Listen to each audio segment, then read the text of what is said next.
Naitwa Isa Mbaga, ni mratibu wa mafunzo kwa wataalamu wa sekta ya afya pamoja na mipango ya watumishi kwenye sekta ya afya. Tumeshiriki katika maadhimisho haya ya E-Learning Africa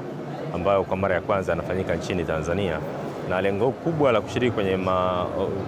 tamasha hili ni kwa sababu watumishi wa sekta ya afya ni miongoni mwa taaluma ambazo tunao wataalamu ambao wanasoma kwa njia mbalimbali. Nadhani wengi wanafahamu kwamba wataalamu wa sekta ya afya, kulingana na asili ya mafunzo ya sekta ya afya na kulingana na kwamba magonjwa yanabadilika, hivyo huwa tunakuwa na utaratibu wa continuous professional development, kwa maana ya kuwaendeleza wataalamu wanapokuwa vituoni. Na kwa sababu hiyo tuna njia mbalimbali, kwa sababu tunafahamu kwamba watumishi wa sekta ya afya hawapo idadi ya kutosheleza, hivyo lazima tuwe na njia mbalimbali za ubunifu za kuona namna gani wanaweza kupata mafunzo wakiwa kwenye vituo vyao vya kazi. Na kwa sababu hiyo ndio maana serikali kupitia Wizara ya Afya imeanzisha mfumo unaitwa National E-Learning Platform, ambao ni mfumo wa kitaifa wa mafunzo kwa njia ya masafa kwa watumishi wa sekta ya afya. Na kwa kweli ni jambo la kushukuru sana kwamba tangu mfumo huu umeanza kutumika mwaka 2021 tumefanikiwa kuhakikisha kwamba wataalamu takriban 131,000 wamesajiliwa kwenye mfumo huo, lakini tuna wataalamu takriban 1080 ambao wamesoma kupitia mfumo huu na wamepewa vyeti. Na si hivyo tu, mfumo huu unawasaidia wataalamu hawa kwanza kabisa kupata nafasi au fursa ya kufahamu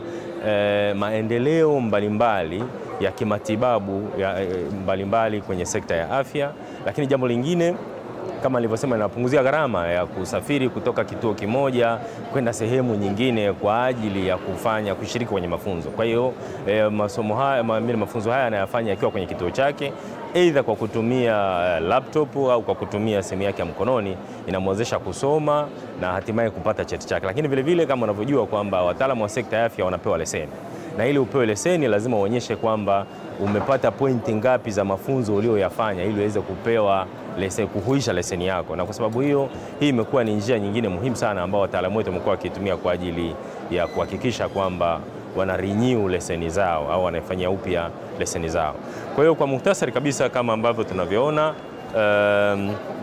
mfumo huu kama nilivyosema umetusaidia kwenye kuongeza uelewa kwa wataalamu wetu, kwa maana ya kujifunza mambo mbalimbali kwenye taaluma ya afya, lakini vile vile inawasaidia wajue kwamba ni mambo gani yanayoendelea duniani kwenye sekta ya tiba, lakini vile vile nimesema inapunguza gharama, lakini mwisho kabisa ambalo ni jambo la msingi ni kwamba inawasaidia wataalamu wetu kuweza kuisha leseni zao. Na kama ambavyo nimesema tangu awali, tuna baadhi ya kozi ambazo zimekuwa kwenye mfumo ambao mpaka kufikia sasa hivi tuna kozi zaidi ya 281 kwenye mfumo huu. Kwa hiyo mtaalamu anaweza kasoma maeneo mbalimbali kulingana na sekta ya afya, na ziko ambazo ni za kitabibu na ziko ambazo tunasema ni cross cutting courses, ambazo hizi kimsingi zinamwezesha mtaalamu wetu, kwa mfano masuala ya professionalism, masuala ya customer care na masuala ya leadership and management. Maeneo haya yote ni maeneo ya msingi kwa watumishi wa sekta ya afya.